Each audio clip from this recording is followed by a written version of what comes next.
ஆண்டவராகிய இயேசு கிறிஸ்துவின் நாமத்தினாலே இந்த விடுதலை தேடல் நிகழ்ச்சிக்கு உங்களை வரவேற்கிறேன். 5 சாராம்சங்களை கொண்ட சுவிசேஷத்தை நாம் கற்றுக்கொண்டோம். அந்த சுவிசேஷத்தின் முடிவிலே இப்படி மனம் திரும்பி பாவமன்னிப்பின் நிச்சயத்தை பெற்று நாம் ரட்சிக்கப்படுகிறோம் அப்படின்னு நான் சொன்னேன்.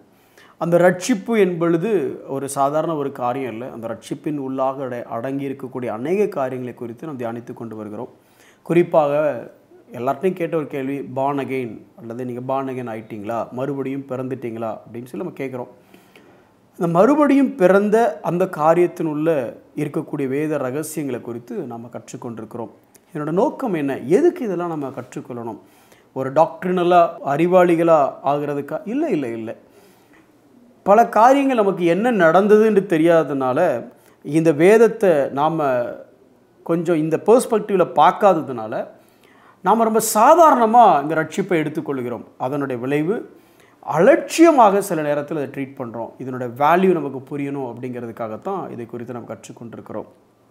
குறிப்பாக யோவான் 3வது அதிகாரம் 5வது வசனத்தில் ஆண்டவராக இயேசு கிறிஸ்து சொல்லும் பொழுது, ஒருவன் ஜலத்தினாலும் ஆவியினாலும் பிறவாவிட்டால், அந்த ஆவியினாலும் பிறவாவிட்டால் என்று சொல்லும் பொழுது அது நம்மளுடைய மறுபிறப்பை குறிக்கிறது. ஜலத்தினாலும் என்று சொல்லும் பொழுது அது ஞானஸ்நானம் அப்படின்னு சொல்ல முடியாது. ஏன்னா அந்த ஆர்டர் அங்கே அது ஆப்டாக அங்கே பொருந்துறதில்லை.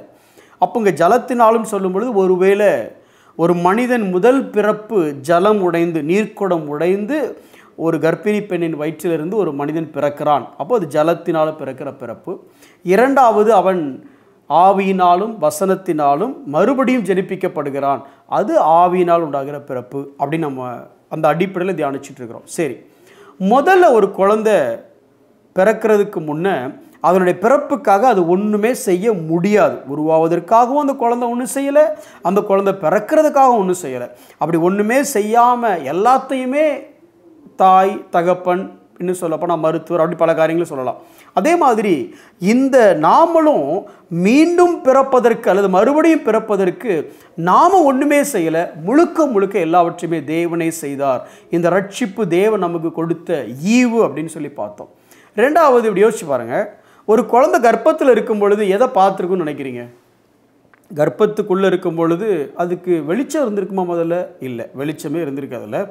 அதில் முழுவதும் இருட்டு. அப்போது நல்ல கவனிங்க, ஒரு குழந்தை உருவானதில் இருந்து பிறந்து வெளியில் வருகிற வரைக்கும் அந்த குழந்தை முழுவதுமே இருந்தது எங்கன்னா இருட்டில் தான் இருக்குது.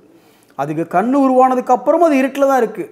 பார்க்கக்கூடிய எபிலிட்டி வந்ததுக்கு அப்புறமும் அது இருட்டில் தான் இருந்துச்சு. அந்த குழந்தை இருட்டில் தான் இருக்குது. இந்த ஒரு அனாலஜி எடுத்துக்கிட்டு நம்மளை பற்றி யோசிச்சு பார்ப்போமே.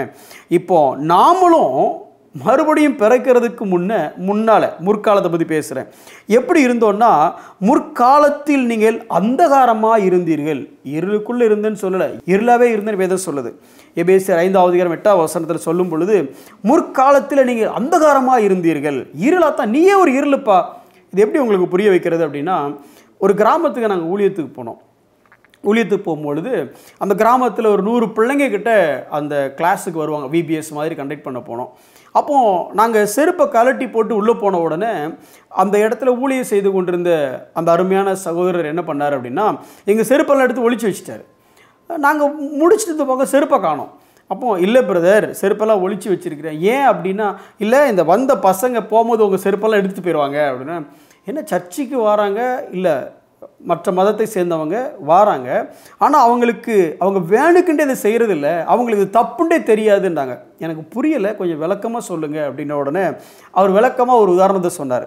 ஒரு முறை ஒரு பையன் எனக்கு மாங்காய் கொண்டு வந்து கொடுத்தான். பாஸ்டர், மாங்காய் சாப்பிடுங்க பாஸ்டர் அப்படின்னு சொல்லி கொடுத்தான். நானும் சந்தோஷமாக வாங்கிட்டு, தம்பி எவ்வளோப்பா, எங்கே வாங்கினேன் அப்படின்னு. எவ்வளவு, எனக்கு தெரியாது பாஸ்டர் அப்படின்னா. இல்லைடா, வாங்கினா எவ்வளோ ரூபாய்க்கு வாங்கினேன் தெரியாது.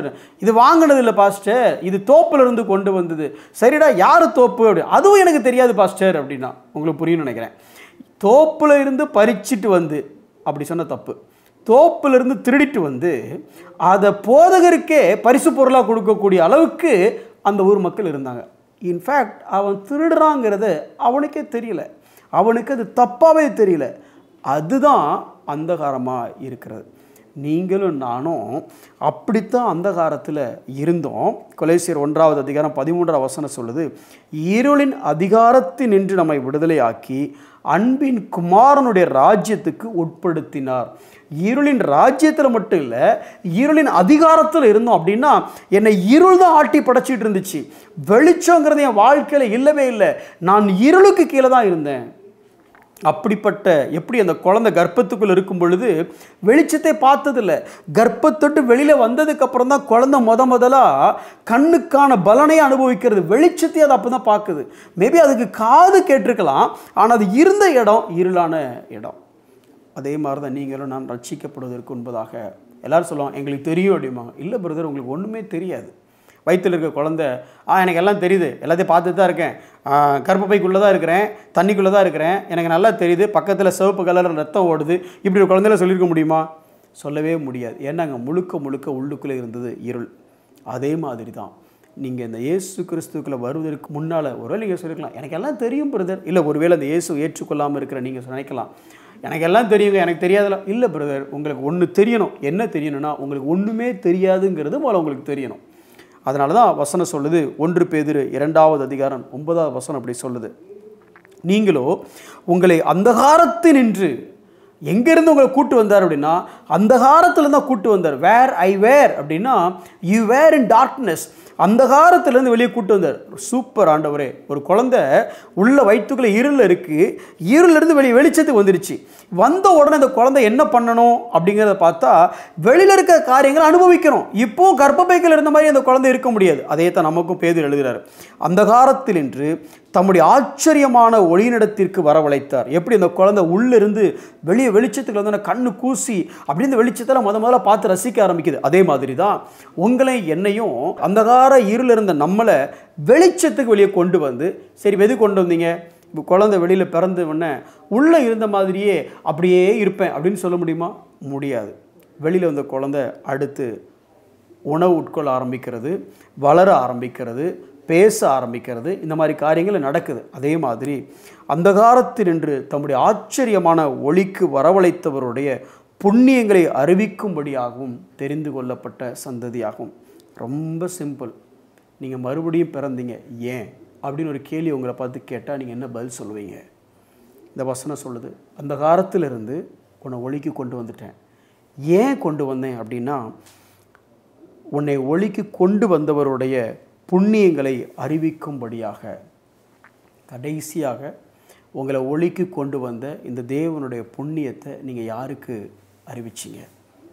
உங்களை பற்றி வேதம் சொல்லும் பொழுது அதே வசனத்தில் ராஜரிகமான ஆசாரிய கூட்டம் பாணி, பரிசுத்த ஜாதி பாணி. யார்? இருட்டில் இருந்த உங்களை பற்றி தான் சொல்லுது. நீ அவருக்கு சொந்த ஜனம் பாணி. இந்நாள் வரைக்கும் இருட்டில் இருந்த, அந்தகாரத்தில் இருந்த, இருளின் அதிகாரத்துக்கு கீழே இருந்த, பிசாசு கீழே இருந்த, அப்படி பிசாசு கீழே இருந்த ஒன்றை பார்த்து இன்றைக்கி வேதம் என்ன சொல்லுது, தேவன் என்ன சொல்கிறாருன்னா, நீ ஏன் சொந்த ஜனம், நீ ஏன் பரிசுத்த ஜாதி, நீ இன்னும் சொல்லப்போனால் ராஜரிகமான ஆசாரிய கூட்டம். அப்படியா? இதெல்லாம் வச்சுக்கிட்டு நான் என்ன பண்ணணும்? குழந்தை பிறந்தோன்னே சொல்லணும்னா அப்பா பிள்ளை அப்பா மாதிரியே பிறந்திருக்கான் பாரு அப்படிம்போ. ஏட்டா அப்பா பார்த்துப்பியா நீ அப்படின்னு சொல்லுவோம். அந்த குழந்தைக்கு புரியுதோ புரியலையோ, ஆனால் அந்த குழந்தை பிறந்ததுக்கு அர்த்தம் அதுதான். நீ பிறந்து வளர்ந்து உன் பெற்றோரை கனம் பண்ணணும், பெற்றோரை பாதுகாக்கணும், குடும்பத்தில் பொறுப்புள்ள மனிதனை மாறணும், இந்த குடும்பத்தில் சமுதாயத்தில் இன்னும் சொல்லப்போனால் ஒரு நீதியான நேர்மையான ஒரு நல்ல மனுஷனாக நீ வாழணும் அப்படிங்கிற ஒரு அஜெண்டாவோடு தான் அந்த பிள்ளை பிறக்கவே செஞ்சுது. அதே மாதிரி தான் நீங்களும் நானும் அந்த காலத்திலிருந்து மீட்கப்பட்டு ஒளியில் ஆண்டவருடைய ராஜ்யத்துக்கு கீழே வந்தது. ஏன்னா அவருக்கு சொந்த ஜனமா, அவருக்கு பிரியமான ஜனமாக இருந்து அவருடைய புண்ணியங்களை அறிவிக்க வேண்டும். கடைசியாக என்னைக்கு நீங்கள் ஆண்டவருடைய புண்ணியத்தை பற்றி இல்லை அவர் உங்கள் வாழ்க்கையில் செஞ்சதை பற்றி அடுத்தவங்களுக்கு நீங்கள் சொன்னீங்க? டிஎல் மூடி தன்னுடைய வாழ்க்கையில் சொல்லும் பொழுது ரட்சிக்கப்பட்ட உடனே ஒரு தீர்மானம் எடுக்கிறார். என் வாழ்க்கையில் ஒவ்வொரு நாளும் ஒருத்தருக்காவது சுவிசேஷம் சொல்லாமல் நான் தூங்க போக மாட்டேன் அப்படின்னு சொல்லி ஒரு நாள் நைட்டு 10 மணி மேலே ஆஃபீஸ் வேலை எல்லாம் முடிச்சு டயர்டாக வந்து படுக்கிறாரு. ஷூவை கூட கழட்டல. அப்படியே வெளியே பயங்கர மழை பெய்யுது. அப்படியே படுத்து தூங்கணும்னு படுத்தா அப்போ தான் ஞாபகம் வருது, டிஎல் மூடி நீ என்ன சொன்ன, ஒருத்தருக்காவது சுவிசேஷம் சொல்லுவேன்னு சொன்னியே, இப்போ என்ன பண்ணிட்டு இருக்கிற? இப்போ நீங்கள் நடந்தால் நான் நடந்தால் என்ன பண்ணியிருப்போம்? இன்றைக்கி ஒரு நாள் தானே ஆண்டவரே, இன்றைக்கி ஒரு நாள் தூங்கிட்டு போகிறேன், ஐயோ ரொம்ப டயர்டுன்னு சொல்லியிருப்போம். என்ன பண்ணார் தெரியுமா அந்த மனுஷன்? நைட்டு 10:30 மணிக்கு மேலே அப்படின்னு எழுதுகிறாங்க. அப்படியே எந்திக்கிறாரு, ட்ரெஸ் எல்லாம் மாற்றலை, எந்திரிச்சு அப்படியே ரோட்டுக்கு நடந்து வர்றாரு. நல்ல மழை பெஞ்சிட்ருக்கு, இவர் கையில் குடை இல்லை. அங்கே ஒரு மனுஷன் கொடையை வச்சு நடந்து போயிட்டுருக்கிறான். இவர் கொஞ்சம் பல்கான ஆள், நேராக தண்ணியில் இறங்குறாரு, அவன் கொடைக்கு உள்ளே போகிறாரு. அவன் ஏண்டா இவர் உள்ளே வந்தார் நினச்சிருப்பார். அந்த இரவு நேரத்தில் கூட அந்த மனுஷனுக்கு நனைந்து கொண்டே ஆண்டவரை பற்றி சொன்னார். அதனால தான் பிற்காலத்தில் சிக்காகோ நகர் வழியை நடந்து போகும் பொழுது ஒருத்தர்கிட்ட போய் காஸ்பலை சொன்னோம், நீ என்ன டிஎல் மூடியா சுவிசேஷம் சொல்கிற அப்படின்னா, ஆமாம் நான் டிஎல் மூடி தான் அப்படின்னா, தெருவில் ஒருத்தன் சுவிசேஷம் சொன்னாலே டிஎல் மூடியாக இருக்குமோ அப்படிங்கிற அளவுக்கு ஆண்டவருடைய புண்ணியங்களை அவர் அறிவித்தார். டிஎல் மூடிக்கு என்ன ரத்தம் சிந்தப்பட்டதோ அதே ரத்தம் உங்களுக்கும் எனக்கும் சிந்தப்பட்டது. என்ன செய்தோம்? அவரை போலவே நீங்களும் நானும் மறுபடியும் பிறந்தோம். புண்ணியங்களை அறிவிக்கிறோமா? யோசிப்போம். கண்களை மூடி நாம் ஜெபிப்போம். அன்புள்ள ஆண்டவரே, அந்த காலத்தில் இருந்த சாத்தானின் அதிகாரத்தில் இருந்த எங்களை வெளிச்சத்தின் பிள்ளைகளாக, ஒளியின் பிள்ளைகளாக மாற்றி ராஜரீக ஆசாரிய கூட்டமாக மாற்றினீங்கள் ஆண்டவரே. எதற்காக? உம்முடைய புண்ணியங்களை அறிவிப்பதற்காக. எங்களுக்கு உதவி செய்யும், கிருபை செய்யும். உமக்காகவே வாழ எங்களை வழி நடத்தும். இயேசுவின் நாமத்தில் பிதாவே, ஆமென்.